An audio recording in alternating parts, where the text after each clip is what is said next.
and gentlemen, boys and girls, welcome back to the Team Gullit YouTube channel. My name is Renzo and today we're back with a brand new video for you guys, and this one is all going to be about finishing. The meta is constantly changing, but also the players are changing, which means different ways to finish your chances have come up in FIFA 23 because, well, pretty much every player that you're using right now has good shooting stats, at least the offensive players, and sometimes even the midfielders have, well, 85 plus shooting or whatever. So before we get into that, I want to remind you guys that we're closing in on 40k subs. Please don't forget to subscribe to this YouTube channel and like this video, and like always, sit back, relax and enjoy. Alright, ladies and gentlemen, so starting off with far corner finishing.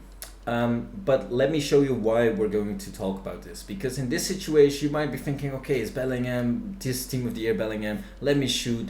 Wrong. Why is it wrong? Because this situation, you can tell that Bellingham has a heavy touch here, and when the player is actually not in an accelerating type of play, likely the shot will get blocked in these kind of situations. So what do you want to try and go for? You want to try and go for these situations where if you go for a far corner finishing or just finishing in general, you want to have an acceleration. So maybe a step over, a skill move, like you can see here with Cantona. We could have gone maybe for a near post shot, but we're actually going for that step over. And look at the angle. It's a pretty tough angle. It's a weak foot finish from Cantona as well. And this is what I mean with the player attributes being incredibly well right now. 90 shooting, you will have that on your strikers. Even tougher angles can go in, especially when you're timing that green.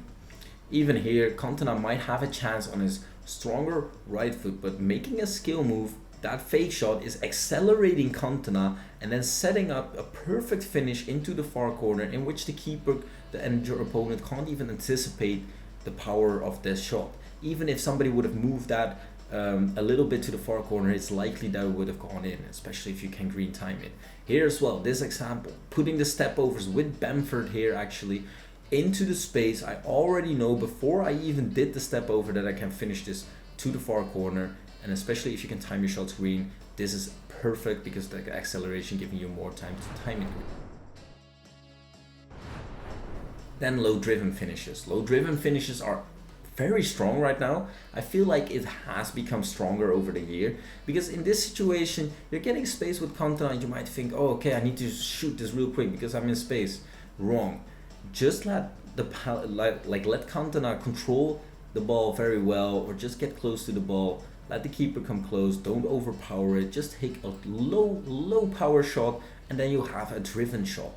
Actually very accurate right now and very strong when you get in these close quarter situations. Even here with Pele, just trying to show you a different example, that if you get into these situations, you don't want to over rush the shooting opportunity. Just try to look for a pass, even here, and just tap the finishing button. You don't need to overpower it. Putting a lot of power to shots will actually take more time for the shot to go off. And even in these close quarter situations, you can just tap the shooting button and get a good finish. The low drivens are actually very accurate. As you can see, they're literally in the bottom end of the corner constantly. So even in this example, close to the goalkeeper, if you would have put a lot of power, I know that you guys play a lot of FIFA and you know these situations where you're just hitting the goalkeeper, but if you're putting it low, the goalkeepers tend to have a less likely chance of saving them. Even here in this one-on-one situation, the opponent is moving his goalkeeper backwards, which is good movement, and you'll see that he even moves him a bit to the right hand corner, but we're just putting low power, keeping the shot low, and even then he can't make the save. But there's also long shots. Long shots have been going a bit wild in FIFA 23 right now, as you can see by this example. You can perform a rainbow flick like I showed there in slow-mo by flicking the right stick into the opposite direction that you're running, and then 2 times forward with a 5-star skiller, L1 R1 power shot, time it green, and you can score these kind of goals. But you can also score it with a right stick flick up, for example, like we can see here with Ethan, who is putting a right stick flick with João Felix, and he's just gonna rifle it home, green timed. It is a crazy finish. It's in the game, so if you are able to use this, why not just try and go for it.